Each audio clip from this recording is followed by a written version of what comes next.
Hello, it's my Eurovision 2020 Top 41 countdown, songs 17 to 15.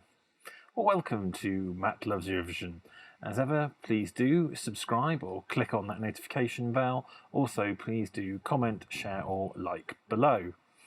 So we continue working our way up through kind of my favourite songs. We're well into my top 20 now.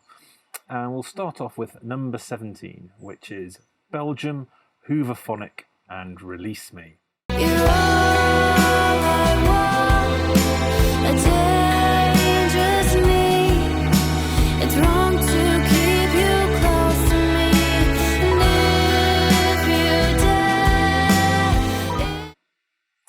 Now, this was one of the very first acts that were revealed for Eurovision 2020 way back, I think possibly in October of 2019.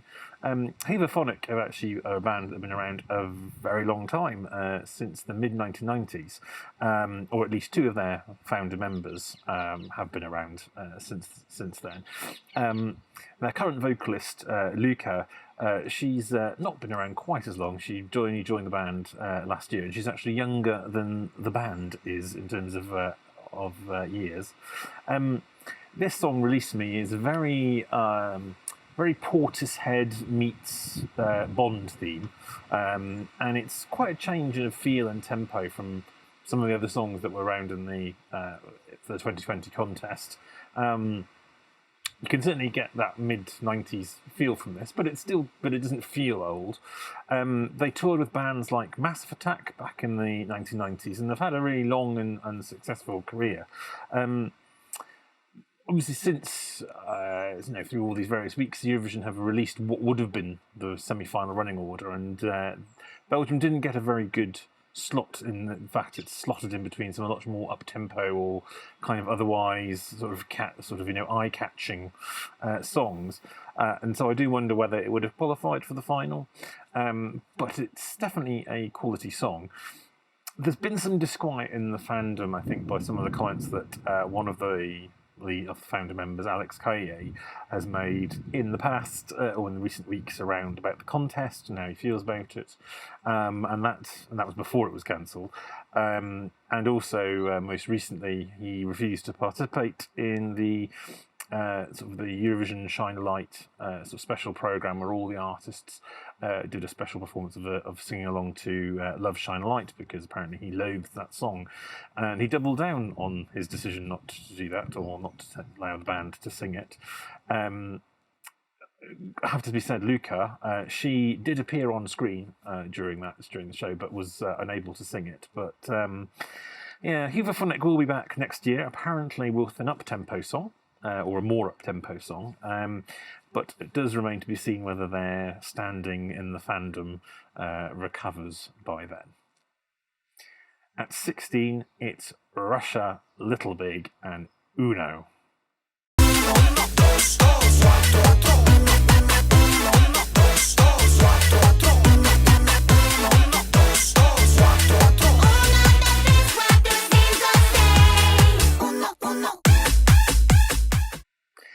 So the biggest country in the contest, certainly by sort of physical size and population, gave us probably the biggest band of the 2020 set of contestants in terms of how widely known they are.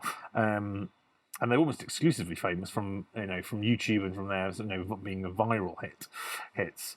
Little Big are an electro rave punk band, and as a little homage, I'm wearing a very ravey style t-shirt, which may be hurting your eyes a little bit.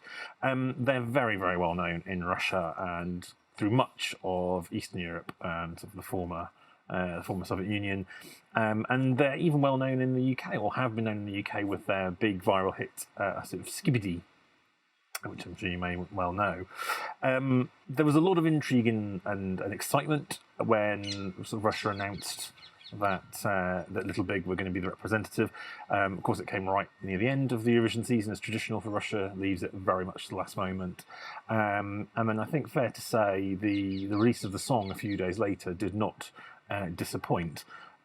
It's reminiscent of a mix between Aqua and Scooter in some ways, incredibly catchy. a lot of fun. And I think the reaction from both Eurovision and non-Eurovision fans suggested that this would have done very well in the televote. I think it would have done obviously very well in their their core audience of Eastern Europe, but I think it would have got a lot of televotes from all across Europe. Could even have won or been in the top 2 or 3 of the televote. Who knows how the juries would have voted it, but I think fair to say Russia would have got itself another top 5 placing, I think. Will they be back next year? Well, the band are, particularly the lead member, the lead singer, is known for satirising modern-day Russia. Not a great fan of Putin necessarily, and I do wonder whether it was a bit of a last-minute call by the Russian kind of delegation to bring them in to perhaps counter kind of the sort of Iceland and Lithuania, who also had these really interesting, catchy, kooky songs. I think they'd probably like to be asked again, but if they weren't asked again, I think they probably got a lot of success ahead of them because, Uno has broken the record of most viewed, having most views on Eurovision's YouTube channel. Anything they release gets gargantuan numbers of YouTube views, so I think they're going to be pretty successful, immaterial of whether they are back next year or not. My number 15 is Belarus with Val and Davidna.